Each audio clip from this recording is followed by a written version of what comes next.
Hello, hello. Welcome to the news. This week, we have news about scenery, some aircraft, some add-ons, and even more scenery. Don't go anywhere. So, I am joined once again by your man over there who's getting handy at being on a live stream. Gibbo, how are you? I don't know about that. Hey there, Murph. Good to see you. Hey, we've got lots to cover tonight. There's so much going on. There really is, and like this week we're starting to see a lot of releases coming out, but the news tonight, we have a lot of like sceneries. There's lots of airports coming out here, so yeah, let's get cracking. What's happening first here, Gibbo? First one is John Wayne Airport, Murph. This is Kilo Sierra November Alpha, and this is brought to us by UK 2000, who we may know from such deliveries that they have released as Cardiff Airport, Jersey Airport, Isle of Man, and others. So yeah, John Wayne Airport. This is of course in Orange County, California, and it's both a commercial and GA airport, and it's the second busiest airport in the greater Los Angeles area in terms of traffic, with all major airlines operating to and from the airport.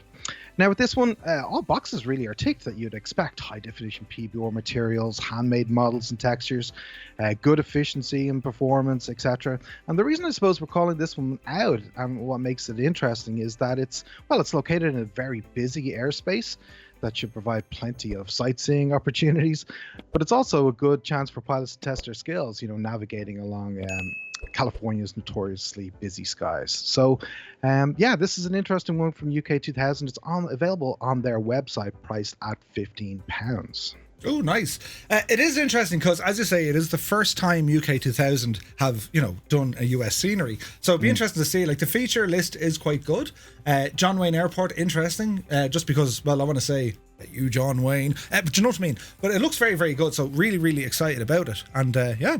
So moving on. What's your best John Wayne quote, by the way, Murph? A man's got to do what a man's got to do. Oh no, yeah. Man's got to do what a man does. That was your man out of No. Moving on. So here we have some news about Nuremberg, and this is a release coming out from Airsoft. The add-on focuses on Bavaria's second largest international airport, and it's, well, as you can see, it's extremely authentic, and it really is brought to life. It features high realistic rendition of the airport based on the most recent data. It also includes some detailed building with internal modelling of the terminal and hangar 2. It has sloped runways, accurate taxiways, custom aerial imagery, and it also has something interesting here. It says, moving custom ground traffic with proper animations, lighting and sound. So it looks like they've done kind of more than just, well, here's an airport and away you go and have a bit of crack with it. It's available for sale now. You can pick it up on Aerosoft's store. You can also pick it up on Sim Market, and it comes in at about €20, give or take. This is a fantastic airport to fly in and out of. The video, of course, that we're watching is from our good friends AviationLads. Do be sure to check them out. They make incredible preview and showcase videos for all flight simulators. We'll leave a link in the description below. But it is a super looking airport, and it's great to see kind of the focus shift from developers, rather than just the building and the runways, but they're looking at what else is happening at the scenery. And well, I suppose we can kind of blame Trizvecki for that after Renton. It was just like, whoa, look what they've done, But Nuremberg looks like a super interesting airport, and I can't wait to go flying there soon. Yeah, this does look very realistic, I gotta say. It's really impressive animations that they've thrown in here too. A lot of work has gone into this. The lighting's incredible. And I wonder, is the F1 track there, do you think? I didn't check, but if it is, brilliant. If it's not, awesome, Mechanical would be all over it. Mechanical madness. So moving on, Gibbo, is this the one I need the sound on? Yes, please. If you could turn up the sound on this one, Murph, but just listen to some of the sounds here from Sim Acoustics if you can. So I'll be quiet for a minute.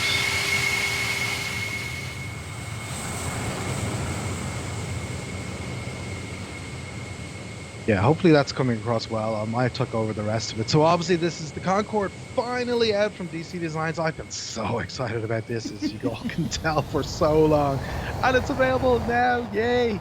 The reason we're showing this clip, in case you're curious, was up until yesterday, in all the preview builds, there hasn't been the sounds coming from Sim Acoustics. So I thought we'd actually focus on just showing that off a little to those that we're wondering what it might sound like in the final build. So much has gone into this, Murph, of course, from DC Designs. They the interior and exterior model, the huge amount of instruments, the FMC, the afterburners, the droop snoot, the detail flight system, lots more. And there's been tons of hype about this from us and from plenty others, and from all the communications that DC Designs has issued on a weekly basis, giving updates. I think there's been a huge amount of interest and expectations set for the Concorde release, and rightly so. I suppose, however, that if you're looking for an airliner, and it's an airliner experience that obviously it's going for here, if you're looking for one that's in a similar vein to the fly-by-wire A320 or the Just Flight BAE 146 or the PMGG 737, you may not quite get that here with the Concorde. DC has always shared that it wasn't intended to be study level, and that it was going to be the most complex aircraft that he would have produced, and I think he meets that particular bar.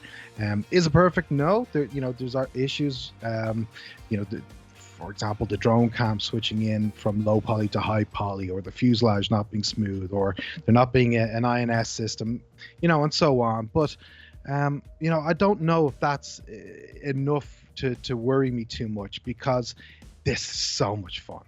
What I've personally felt is that a lot of releases of aircraft in Microsoft Flight Simulator had a very samey feeling, if you know what I mean. So kind of, from a flight model point of view, from a startup point of view, very similar. You don't get that with Concorde. There's a huge learning curve. It's challenging. It can be tricky. The systems are totally unlike anything else we've experienced. So, if you're coming at it with that angle, and you want to fly at 60,000 feet at Mach 2, this is definitely for you. And then just the final point I'd make as well is the price. So we've mentioned before that the price of this is 35 euros rather than 135 euros, that we'll see on some more expensive releases that are impending. Not quite 135, but thereabouts. So the price has to be taken into account a little bit too, in terms of what it is that I think we're receiving here. So personally, I'm very happy that it's out, and DC Designs has definitely shown that he's willing to update his fleet. So I'm sure there'll be many updates to come. In fact, the INS system that I mentioned has already been promised to come in a future update. So this is available now exclusively from Just Flight, and it'll be coming to the Xbox in the very near future via the marketplace. Murph, what do you think? Yeah, 100%. Look, there's three very exciting things for me about Concorde from DC Designs. The first one has to be, this is DC Designs' most ambitious project yet, and it's great to see a developer trying to get better and do bigger and bolder things. That's always a good thing.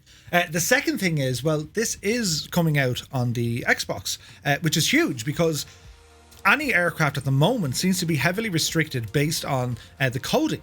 Therefore, DC Designs have said, well, okay, that's going to restrict some of the things he can do, mainly with that, with the SIVA avionics and the INS and stuff. It won't code it, right? It doesn't work. So he's trying to move around it. And the third thing here, he had to rally up Asobo to get them to help when it came to the flight model, because it's a delta wing, right? There is no other delta wing modeled in the sim. So they actually spent a lot of time trying to figure out the physics on this thing. Is it going to be the study level? You're literally going to earn your stripes flying the thing? No, but it can be fun and easy to use, and yet still give you a bit of a challenge if you want it. So I think, we're going to have a proper delve into this during our live stream, but I think it's a very solid release from this developer. If you're looking at Concorde as an add-on itself, there are more sophisticated options available on other platforms, and that's probably the takeaway from this. But I still think it's a very huge deal, and can't wait to see it. So moving on. If my video loads, which it just did. Xometry. This place, the Boneyard, right? This is a fantastic airport. It's known as Victorville Airport, and it's just been released. This is the first release from this developer. Southern California Logistics Airport, also known as Victorville Airport. It's an iconic airplane storage facility in Southern California. It's now available for Microsoft Flight Simulator. The airport itself, a logistic airport, there's no commercial services here. This thing was made immensely famous during the pandemic because it had over 500 aircraft parked here. And looking at the video that we can see here, you can see the details that they've gone into. It looks very, very nice indeed. Everything that's used is based on photogrammetry and high-resolution satellite imagery of the area. They have over 150 accurately placed models. And, well, it does look very, very good indeed. Some of the specs: we have detailed building, high-resolution textures, accurate ground markings, ground traffic, PBR, realistic wear, and just tar cracks and stains all over the runway and taxiways, custom night lighting, custom taxiways, accurately placed vegetation, heavily edited high-resolution ortho imagery, so on and so on and so on. And the airport can be loaded with pre- or post-pandemic traffic. So, you know, you can fly over the airport and see hundreds of airliners parked up, or you can fly over it and see it in its new current light. So yeah, absolutely fantastic release here from Xometry. Their first one, as I said, into the sim. You can pick it up over on the AnyBuild store. It's priced in and around $17. So yeah, it looks definitely interesting, and it's telling a story. It's not just the scenery. You know, they're putting kind of a bit of a twist on it. So yeah, it looks super. So moving on. This video, Gibbo, from our good friend AvAngel. She does fantastic, cracking first look reviews of all things in Microsoft Flight Simulator, and she very kindly allowed us to use her preview video of the upcoming Trislander from Black Box Simulation. What's the story with this mad looking aeroplane? Yes, this is the face only your mother could love. We covered this briefly before when we only had a single image to show. And as you say, AvAngel, fantastic friend of the channel, thank you again, has been kind enough to allow us to use this particular video, showing it off a little more. So we wanted to share that with you all. And as I say, elegant probably wouldn't be a word I'd associate with the Trislander. But look, what can we tell you from this particular video nonetheless? It does appear certainly to be very functional. There's no major features missing at this particular point. The graphic fidelity and perhaps texture quality at the moment does leave a little room for improvement, at least in its current state. I'm sure that'll be improved before release. But however, it's already clear that systems like, you know, the fuel systems, the electrical systems, even the flight model itself are all very, very decent indeed, and indeed quite accurate. Once it releases, the Trislander will come with a 3-blade long nose, short nose, and freight version, and there'll also be a good variety of initial liveries from most known operators included too. This is only around the corner now at this particular point, Murph. This is an impending release at this stage, so we'll look forward to it with the interest. Absolutely. Like Black Box Simulations, they're known for how well their aircraft fly. They're very, very fun to fly with in the sim. And in particular, when it comes to this one, I'm really looking forward to it because it's weird and wonderful looking. It's such an odd airplane, and it absolutely screams character and attitude. Do you know what I mean? So no, really looking forward to this one. And AvAngel did a fantastic job showcasing this one. She was actually telling me, she was talking to the developer, and you know, she gave him some feedback to say, you know, can you do something with some of the textures, or you know, maybe with the main panel. And the dev is actually going to tweak these things before release. So that's always great to hear. Yeah. So we'll leave a link to this video and over to AvAngel's channel in the description below. But yeah, this is it's on my list of things just because, but it looks kind of, I need to come up with a word for that one. Janky. I can think of a word, but it's not friendly. Right, moving on and staying with you, Gibbo, because I need to kind of, you know. But anyway, we have FS2 Crew. What is the story and the thing with this? Yeah, so FS2 Crew come back to us with a new flight crew simulation add-on, this time for the Aerosoft CRJ. Now, they've done this before, of course, for the default A320 and indeed the fly-by-wire A32NX last year. And for those who don't know what this is, it's, well, it gives us captains a virtual co-pilot to fly along with. It makes airplane operations more realistic and immersive in terms of in the cockpit itself, as the workload, of course, is shared between the pilot and co-pilot, just like in the real world. Not only that, but also the cabin and ground crew can also be interacted with. And its main selling point really is its voice control function. So you can follow checklists, you can do flows along with the first officer.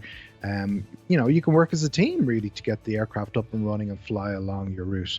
The application itself is directly integrated into the Microsoft Flight Sim toolbar, so you can get access easily to all its functions. Now, I personally love all this type of stuff, Murph. I got to say, not only is it a great way to share the workload, which can, of course, be considerable flying an airliner, but it's also a great learning tool, isn't it, about the aircraft itself. So the number one thing I'm interested to do here is to set up a voice command, to say, make it so, number one. So anyway, this is available right now from fs2crew.com, priced at €20. Nice. Yeah, it is. It's interesting, and it does add that new level of immersion. When you take off, gear up, flaps up, all this kind of cool stuff. So it's going to be. I haven't used it, and it is something I might have a look at. So like all of these add-ons that we guys show you, if you would like to see them on our Wednesday show, we can take a closer look. Well, let us know in the comments below, and we'll take a look for you. So moving on, this one right now. I've seen, that's how you say it. I've seen preview images of this a while ago, and I was saying, that's real life. That's not in the sim, right? This, friends, it is that of Brussels Airport, and this is currently in development from Aerosoft, and it's one of their own projects, and it's an ambitious one because it is one of the best looking airports I've ever seen in a simulator, and that's saying something considering we've already had Renton released. Looking at this video here, it kind of shows you the level of detail that we've gone into. This is staggering, the amount of detail. So much so, even Aerosoft are saying, we hope the performance will work well, but we think you're going to need 32 gigs of RAM to make this thing kind of not have an impact. It looks fantastic though, which is pretty cool.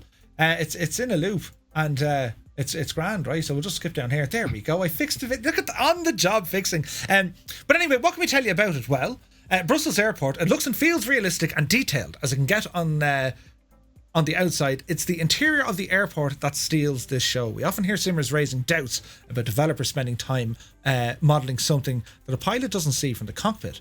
But there are some cases when this work can add value and an immersion feature. So they're really spending a lot of time working on the internals of this scenery, which is interesting because, okay, Brussels Airport is the sort of place that you're going to be flying airliners most of the time, right? And like if you're sitting on the gate for 20 minutes, half an hour getting your aircraft ready, well, there's actually a whole show going on in front of you, which kind of is weird because you're trying to get your plane ready. I mean, you're programming your FMS and you're getting your, you know what I mean? Sit down in the back there now and no talking. You're doing all of these things.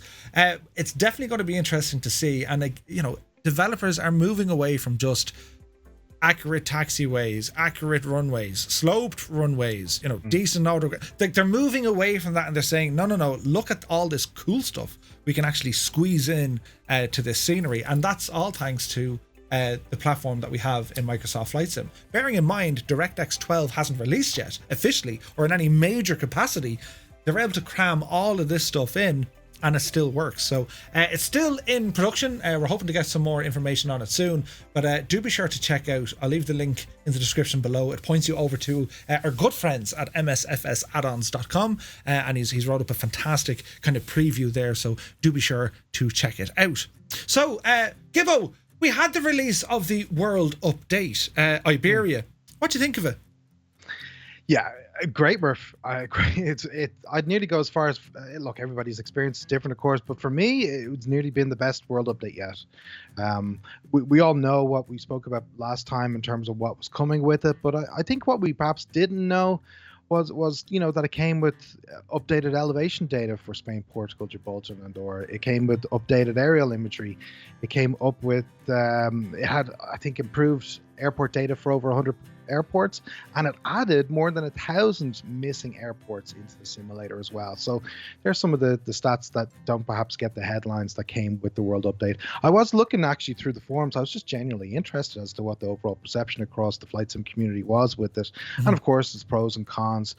Some of the pros were that people found it smoother, or that it was incredible levels of detail in terms of the mesh and even the performance that they were getting. The DEM was absolutely stunning from Spain, and of course it reduced the file size by nearly 5 gigs as well, which was certainly appreciated. Some of the cons seem to be, well, there was that confusing update process, wasn't there, where you go to the store, then the sim, and then the marketplace, and then sure, content manager wanted to get in the action too. So you kind of 4 different places to go, it seemed, to actually complete the update process itself. A handful of POIs were flagged as being missed. Palma Cathedral, for example, to name one. There were some conflicts with some third-party sceneries as well. But here's the thing, though, that sometimes we forget too, I know I do at least, is that, they are free updates, aren't they? And, other updates perhaps might charge for this kind of update in terms of all the new airports and POIs. There's certainly some market value in what we've received. So in general, I think across the community at large, if I was to summarize, it seems to be in a well-received update that certainly is its best yet. And hey, look, they've said that Italy and Malta will be even better, so that bodes well for the future. And then, Murph, we very recently have had a release of an aircraft. Perhaps you'd like to take us through. I will. Look at that for a segue into. Just on closing with Sim Update 8, like I absolutely agree. I think it's been their best one so far. Yes, they are free. And I think the photogrammetry and the data they got here for Spain and Portugal has been absolutely incredible. I mean, this is how you flex. This is how this technology that's native in Microsoft Flight Sim, this is how it works. And it's really great to see. The update process, I do want to kind of throw my own kind of 2 cents into that. I reckon there's a group of people, right? And these are the same people. They've done 3 things in their history. These group of people, they're responsible for 3 things. Number 1 is putting frosted glass on the lavatory on an aeroplane. I mean, what's the point, right? What is the frost? You can't privacy glass on the toilet. The second thing they did, right? Do you know the ATR 72, the propellered jobby that Aer Lingus kind of rocket around the place, right? Yeah. Well, if you're anyway inclined to have a waist bigger than a 24-inch waist, or like from the female side of the house, a size 6, you kind of have to back yourself into the jacks and then turn around, right? Because you can't walk in, because you can't get the door closed behind you, right? And the third thing they're responsible for is how to update the simulator. You need to use the Xbox app. I use the Xbox app. You need to update Windows. I updated Windows. You need to go into the store and update the store. I did all that. Right, it's in the store. No, it's not. Like, I genuinely got lost trying to update the thing, and I know my way around the simulator to an extent, but I don't know how to do these things. Can they not just have a single little click button? Do you want this? There it is. Instead of, did you update the time continuum for the clock in the street in the River Liffey? And did Mary have 2 bags of sandwiches in her bag wearing a hat tilted at 25 degrees? God almighty. But apart from that, it has been brilliant. So I love to see. Do you know when I said I went through the forums to see what the feedback was like, actually? I really did. And I came across a post from you, actually, looking for help to update. That doesn't sound like me at all, Gibbo. How do I update? I must have broke something. I pressed update and it said no. Yeah, that was me. But thankfully, as always, the flight simulation community, regardless of what level of expertise they have, how long they've been in it, it's an amazing bunch of people. Everyone tries to help everyone. And yeah, you always get the mad kind of sarcastic folks, but they're great fun too. It's an amazing community, and it is great to see. Absolutely. So yes, as you were kind of shuffling me on there earlier, Gibbo, yeah, I'll talk about this thing now, right? It's a new aeroplane, a seaplane, and well, let's talk about it. This is the local legend. It is the Dornier Do J Wal. It was known as the Whale. It's now available. They've released the 3rd aircraft in the local legend series. It's a German flying boat, which was introduced in the 1920s. It was most popular in Spain, believe it or not. That's why it's tied in with the Iberian update. The aircraft quickly became popular among explorers and aviation pioneers, going on to achieve some feats such as the first transatlantic flight between Spain and South America, or the first aerial crossing of the same ocean by night. These features, performed by Spanish and Portuguese aviators, established a connection between this airplane and the Iberian Peninsula. The aircraft itself, we're going to be checking it out on the live stream later on. I haven't touched it, but I will say it looks fantastic. It uses the kind of push-pull kind of a setup. I noticed there is no canopy for the pilots. You are out in the elements in this thing, and as you can see from the video, it looks stunning. This is such an interesting airplane, and yeah, I have to check it out. It's going to be a lot of fun. The aircraft itself, it could cruise at around 100 miles per hour with a range of about 500 to 600 miles, and had a maximum ceiling somewhere between 10 and 15,000 feet. So it's available right now in the official marketplace. You can pick it up for €14.99, and it's available both on the Xbox and on the PC. So yeah, it looks super cool. Absolutely brilliant. So moving on. Here's a video. Yes, I pressed it. Gibbo, what's this? What is this? Murph, this is Land's End, as I quickly find my notes. This is Land's End Airport, which is Echo Golf Hotel Charlie. And this is really in particular for those of you that love your Islander or that love your Twin Otter. This is arguably the best, airport and scenery for you. It's brought to us by Flight Sim Studio AG via Aerosoft. And of course, Land's End Airport is in Cornwall in the southwest of England. It acts usually as a connection point to a nearby St. Mary's Airport in the Isles of Scilly, Skilly even, and there's regular flights connecting the two airports using those Islanders and Twin Otters. The airport itself has several asphalt and grass runways. It has fully custom modeling and texturing using 4K PBR throughout the entire airfield, and it has even the realistic interior of the main terminal building with, of course, custom static aircraft and lots more. So it's a fun little location. It really is. I checked it out myself. It's near the coast, and it provides plenty of sightseeing opportunities. So it's available now via aerosoft.com, priced at €12, and it will be compatible with the Xbox and will be coming soon to the marketplace. Could you get the Concorde in there?